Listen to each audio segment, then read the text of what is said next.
Hey, Rahel, the number of new leases in Manhattan falling 23% over the last year, rents falling by 10%. That was the largest decline in history.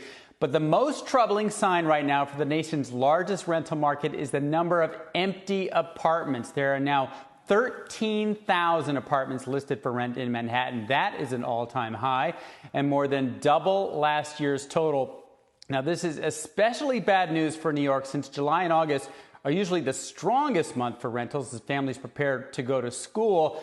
It is still expensive in Manhattan. The average one-bedroom rents for $3,500 a month. But with so many people leaving the city, landlords are now offering an average of 1.7 months of free rent just to get tenants. Now, about half of all apartments in Manhattan are owned by small business owners. And without the rent, they may be unable to pay their workers and property taxes. And since property taxes in New York are the largest source of revenue, these rental declines could start to affect services, which, Rahel, could affect the attractiveness of New York and lead to even fewer rentals. So it's a bit of a spiral right now.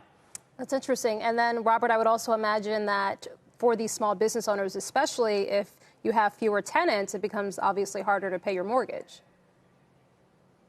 Pay your mortgage, and there's some forbearance there, but the big issue is on the city revenues and the workforce and the entire economy in New York that is built on real estate. It's sales, it's rentals, it's management. It really probably is the first or second most important industry. And so financially, for a city that's facing a $10 billion deficit, this is getting to be a problem. And I have to wonder, before I let you go, Robert, is this something that you expect to be perhaps short term, or is this something that might be long term? You know, anecdotally speaking, I know a lot of friends in the city who are talking about leaving and they have no plans on returning. Yeah, initially everyone thought this was temporary, maybe for the spring and maybe the summer. Now more and more people are putting their kids in school in the Hamptons, in Connecticut, in the Hudson Valley. And so, you know, about 500,000 people left. What you asked is the big question. How many of those 500,000 people will return to New York City? And we just don't know yet.